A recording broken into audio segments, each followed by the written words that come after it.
A huge ACC Coastal Division matchup coming up for the Tar Heels this weekend when they travel to Miami Gardens to take on the 2-2 Hurricanes. Today we got a crossover with Miami's Alex Donno to get right into it. You are Locked On Tar Heels, your daily podcast on the UNC Tar Heels, part of the Locked On Podcast Network, your team every day. Hey there, it's Thursday, October 6th, 2022. Welcome into the Locked On Tar Heels podcast, the only daily North Carolina show out there. I'm your host, Isaac Schade, and I want to thank you for making Locked On Tar Heels your first listen or your first watch every single day. Please don't forget that the show is free and available anywhere you get podcasts, so make sure you subscribe right now to not miss a second of your team every day. Today's episode is brought to you by Upside. Download the free Upside app and use promo code LOCKED to get $5 or more cash back on your first purchase of $10 or more. All right, folks, it's Thursday crossover, and I'm talking to Locked On Canes host Alex Donno. Oh man, folks, it's great to be doing some more Thursday crossovers as we're getting into ACC conference play for the Miami Hurricanes. They are kicking off their conference play first game after an off week. For the Tar Heels, it'll be their second ACC game after, frankly, obliterating Virginia Tech last week. It's so great. For those of you who don't know me, who are Miami people, I'm Isaac Schade, the host of Locked On Tar Heels. For you Tar Heels folks that don't know brother Alex over here, this is Alex Donno, the host of Locked On Canes, and it is great to be together, my man. Dude, I'm so glad to be able to do this with you because, first of all, you do such an awesome job. And listen, I know I've been kind of sliding into your podcast, especially this week, to kind of get the scouting report. And I know some of my viewers and listeners have been doing the same. So yes, I can't wait to get into it. And Isaac, there's really storylines for these two teams heading into this matchup. I mean, my goodness. So I look at it from a Miami side. First of all, I'm having to talk people off of ledges every day, right? Because when you got a Canes team that the last time we saw Miami play, they were losing by multiple touchdowns against Middle Tennessee, who they were favored by 25 and a half points again heading into that one. So there are certain Canes fans who look at that and say, how is Miami going to win a game again this year if they can't beat Middle Tennessee? But really the big thing that Miami has to figure out, and I know they've been trying to figure this out during the bye week, is just how to get more stability from the passing offense. Like that's been the big challenge for the Canes, where, Tyler Van Dyke got benched last game. There was a little bit of, I think this was more fan and media created, but a quarterback controversy, right? I mean, I don't think the coaching staff ever really wavered from Tyler Van Dyke, but there was a lot of speculation because Jake Garcia, he looked pretty good with limited snaps with the Canes offense a couple of weeks ago, but they're sticking with Tyler, which I think it's the mature decision, keep some stability, give him the opportunity to try to work through some of his own issues and bring back some of that great form that he had last year. But it's been tough, Isaac, because he's adapting to a new offensive system, right? Going from an up-tempo spread to really a Big Ten style of offense. And he's not looked comfortable. He's been staring receivers down. He's been missing some wide receivers.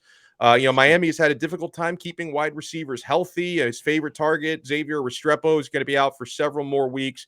Jacolby George is going to be out for at least a few more weeks. So, the best of the bunch recently have really been Frank Ladson, who's starting to come on, former Clemson Tiger, and Keyshawn Smith, who I thought was maybe Miami's only good player against Middle Tennessee. He really stepped up and looked good in that game. So just finding some rhythm with that passing game, I think is the big thing for me, and how Tyler's going to handle it, because this is the most adversity he's faced since he became the starting quarterback of the Hurricanes, because he's made things look pretty easy. I mean, he lost his first couple of starts last year, including against North Carolina. It was a really close game. And then after that, it was just full speed ahead. He did lose to Florida State, but he played great in the second half. And, 6 straight games, he was putting up video game type of numbers. And now a lot of the fan base has turned on Tyler, and a lot of people were rooting for Jake Garcia to be named the starting quarterback. So this is just a great opportunity for Tyler Van Dyke to try and win some of that fan base back. Man, that's so interesting. And you and I were talking a couple days ago, and I love what you said to me, that you thought this was a really mature coaching staff decision to bring back Tyler. Why do you think that is the case, Alex? Because I think when you start playing musical quarterbacks, especially this early in the year, it reeks of desperation. Mhm. And we've had Miami coaches over the years that have done that. Like I can remember, back in 2008 when Randy Shannon couldn't decide between Ja'Cory Harris and Robert Marv, and it was like however he felt when he woke up that morning, who was going to start. And Mark Richt did it a few years ago, 2018, when he would just kind of pull the old quarterback shuffle between Malik Rozier and N'Kosi Perry, and people sometimes, Isaac, will talk about the quarterback position as if it's the same thing as benching a linebacker or benching a guard. And it's just not. Like, it's Not, just yep. quarterbacks are just a different breed. I think when you have your guy, I'm not going to say you should never bench a quarterback. Obviously, there are certain scenarios where it's Right. appropriate. Right. But I think it's important when you've got, a somewhat proven starter to give them a little time to work through their issues. And also, Mm. I think if they had yanked Van Dyke, and they did pull him out of a game, but to not Right. start him is different.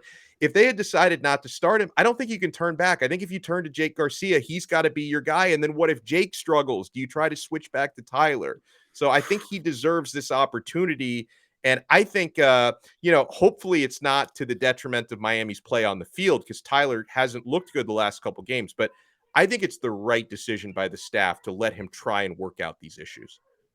Man, that's really good. Thank you for that explanation. Now, as the quarterback might be a little bit of a question mark for the Canes right now, it is exponentially not for the Tar Heels. Drake Maye is absolutely on fire. What's interesting, the big storyline for the Tar Heels is the current dichotomy between the offense and defense. Whereas Drake Maye has now jumped up to like 11th in BetOnline's Heisman odds. He has 5 total touchdowns in 4 of Carolina's first 5 games. The only quarterbacks with more in the ACC in the last 25 years, some dudes named Taj Boyd and Lamar Jackson, who we all might have heard of, right?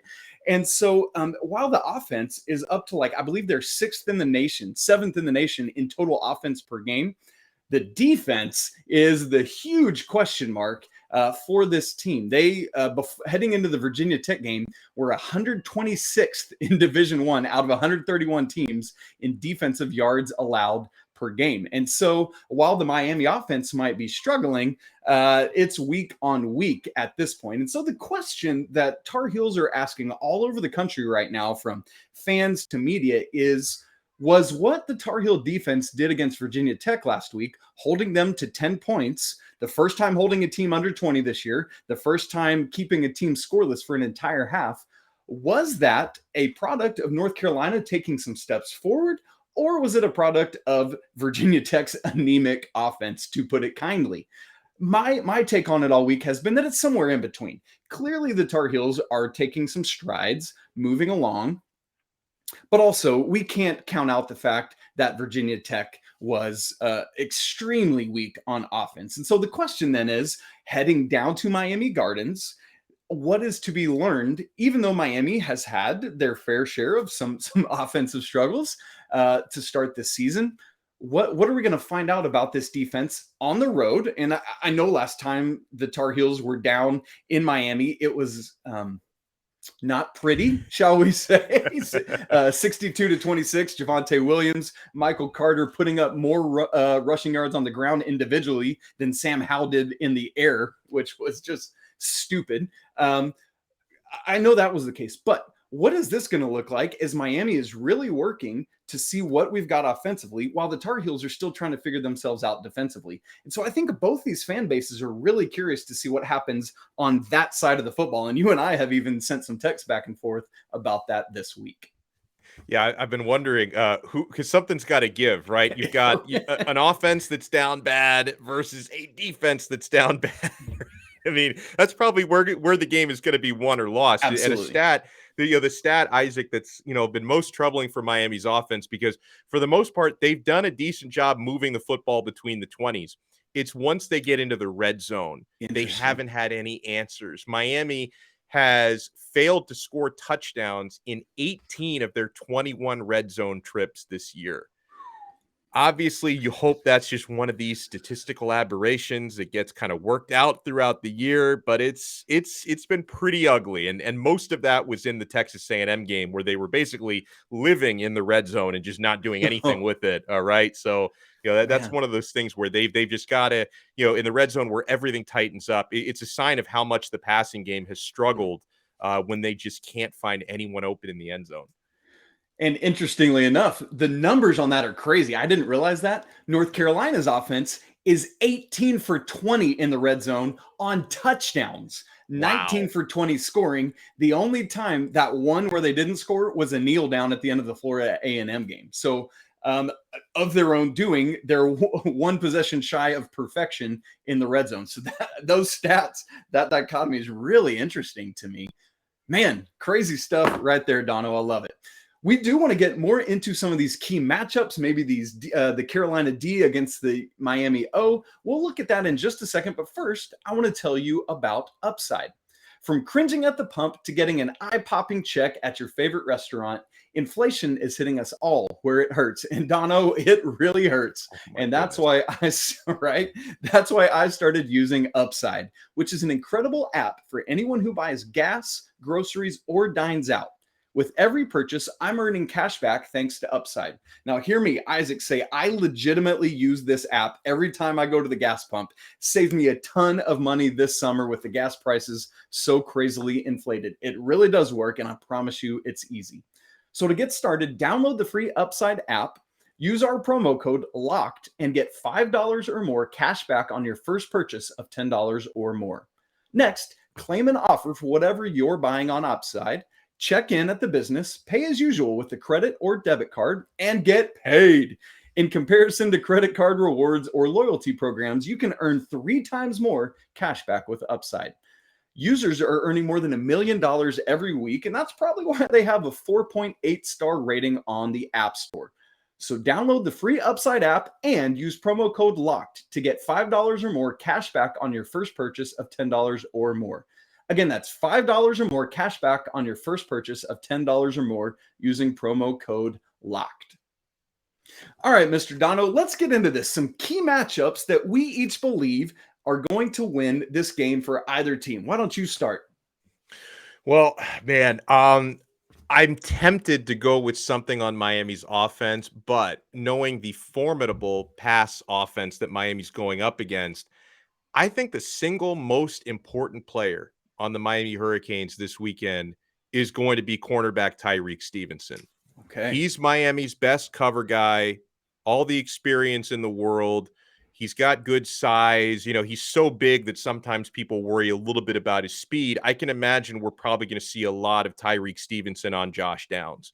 And, when I look at Miami's defense versus North Carolina's offense, it's one of those things, Isaac, where it's like everyone knows North Carolina is going to score. Right. I don't think anyone thinks Miami is going to do to UNC's offense like what UNC just did to Virginia Tech this past weekend. It's going to be, I think it's going to have to be a high scoring game for Miami to win. North Carolina is going to get their points and their yards, but Miami needs to limit the catastrophic plays through the passing game, right? Because you go back to Middle Tennessee, and North Carolina is better than Middle Tennessee, but they do run similar offenses, and Miami was getting burned repeatedly in the passing game. They had 4 plays given up of over 65 yards in the passing game. So I think the Hurricanes are going to change the way that they approach it from a coverage standpoint. I think they're going to be dropping more players back into coverage, playing more zone. I think it was a little bit arrogant how they thought they could just man up and be fine. So I don't think we're going to see as much of that. But I do think someone like Tyrique Stevenson against Josh Downs, that to me, it could very well be the difference in winning or losing this game. Even if UNC scores a lot, if you can keep a couple of touchdowns off the board with good coverage, that gives Miami a chance. What do you think for you guys, a good matchup? Yeah, man, I agree with that. For Carolina, because of what you said about the Tar Heels are going to score offensively. It's about, as you said, the limiting. I'm going to look at the defense. North Carolina's scheme is a 4-2-5 under Gene Chizik. The linebackers, Power Echols and Cedric Gray, have been the model of consistency. One of the two of them has led the Tar Heels in tackles all 5 games. They've been top 2 on the team each of the last 3. So I'm not looking at the linebackers. It's the front 4 and then the secondary that's kind of been the downfall. And for me, it all starts up front with that defensive line. Why? I know Carolina's secondary has been much maligned, but I think a lot of that is the lack of pressure that the line has been able to get on the quarterback. And so what I'm really going to be watching for matchup wise is just that entire front. Can the Tar Heels make Tyler Van Dyke uncomfortable in the backfield? If they can, then they might be able to do at least, like, do they have to do exactly what they did against Virginia Tech? No. Miami's offense, regardless of which guy's back there playing quarterback, is going to be better than the Hokies. The poor Hokies are just so bad. But it's kind of what you said. It's that similar thing. Can they do enough to slow down the Canes on offense? Can they get enough pressure to at least cause some uncomfortability in the backfield to allow the secondary to do what they need to do? We saw some progression in the secondary last week, particularly from Tony Grimes. My favorite name in all of college football, our other cornerback, Storm Duck, has struggled a little bit this year and has been picked on. And so, I mean, like right out of the gate, Florida A&M of all teams just came out of the gate throwing at him play after play after play. And so that's somebody I'm watching to see how he continues to step up.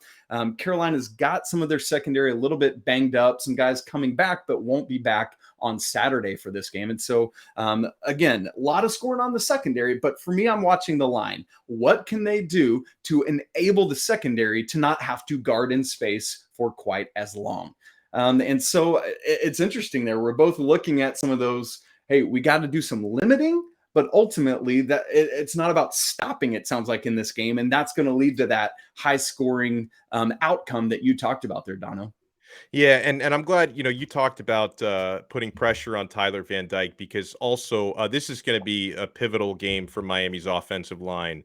In the first 3 games, they were looking a lot more physical than they did in 2021, and that's led to a lot of success with the ground game. I mean, Miami, despite the fact they didn't get a whole lot of traction on the ground against Middle Tennessee, they were playing from behind for pretty much the entire game. But one of the better running teams in college football the first 3 weeks, and those the offensive linemen have really taken to the coaching of Mario Cristobal, who's passionate about offensive line play, and Alex Mirabal, the O-line coach.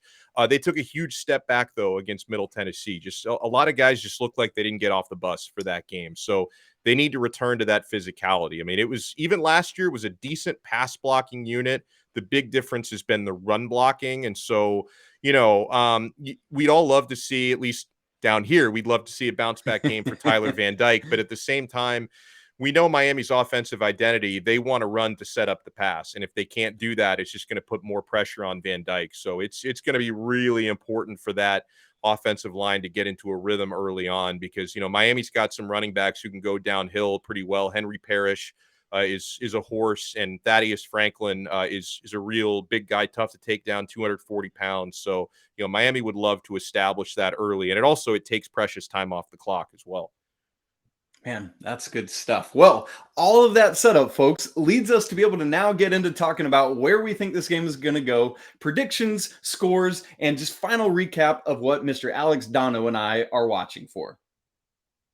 All right, so Donno, as we look at, I checked BetOnline just before we started recording, which is our main betting sponsor here on the Locked On Network. When the lines opened for this, Miami was favored by 3. I had seen, I think it was Monday or Tuesday, the line moved to 3.5, but it's actually back to 3 now, interestingly enough.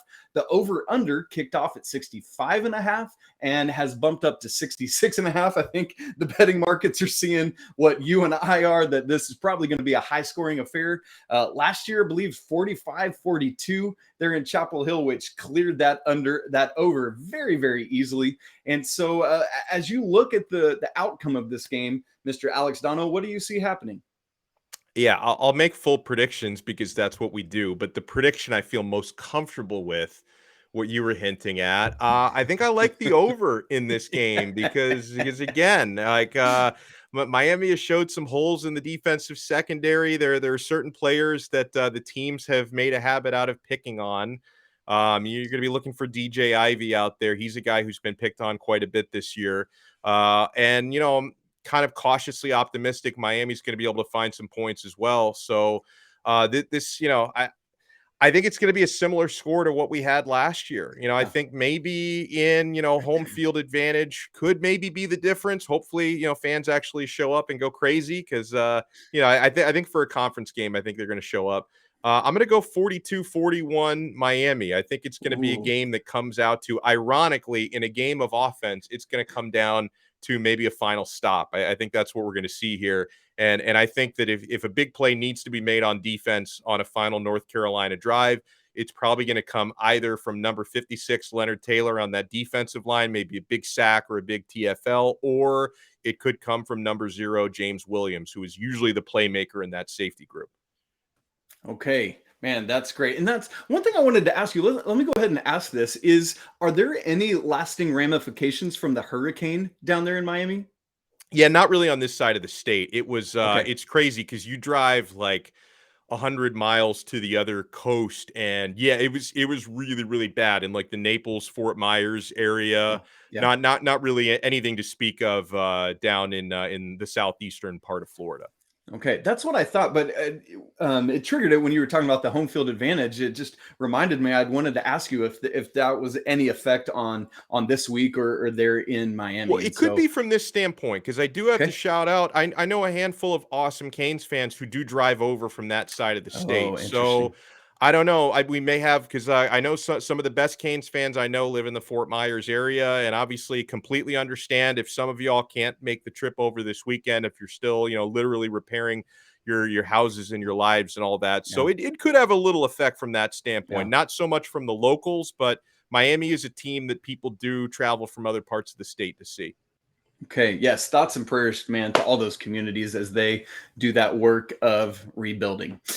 For me, I'm right with you. I am taking the over without thinking about it on this game. I think we get up to a total somewhere in the 80s. I very much agree with that. One thing I want to watch for is we talked about Josh Downs already. One of the great things for the Tar Heels is a couple weeks ago against Notre Dame, Carolina got back their deep threat, Antoine Greene, who had missed the beginning of the season due to a collarbone injury suffered in preseason. Missed the first 3 games, but then Carolina had an off week, came back against Notre Dame, had 2 touchdowns of over 60 yards, and then had some more big plays last week. And so while there will be focus on Josh Downs, I think a lot of taking the top off of it with Antoine Greene. Also, Carolina has been, and I know Miami is a program that does this a lot, but Carolina has been able to get their tight ends involved in a big way. They have a guy to watch out for. It's not the starting tight end, which would be Kamari Morales, but Bryson Nesbit, who is kind of he is a tight end, but he's this tight end wide receiver hybrid that's been coming into his own a little bit that Drake Maye loves to go to. So watch for him. One of the things I'm really curious about, you talked about some of that, the run game for Miami. Carolina came into the season looking at having a really strong running back room.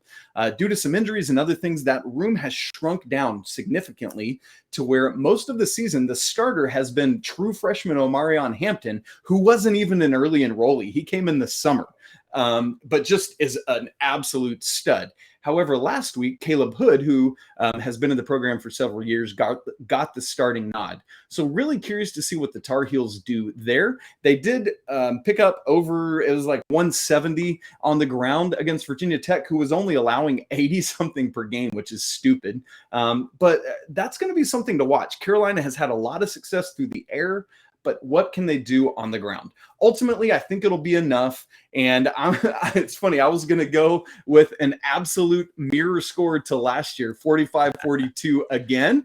But interestingly, you talked about a defensive stop. While it's Carolina scoring tons of touchdowns, I'm actually going to go with a field goal to win this game as time expires. Just, why not? It's college football and we don't.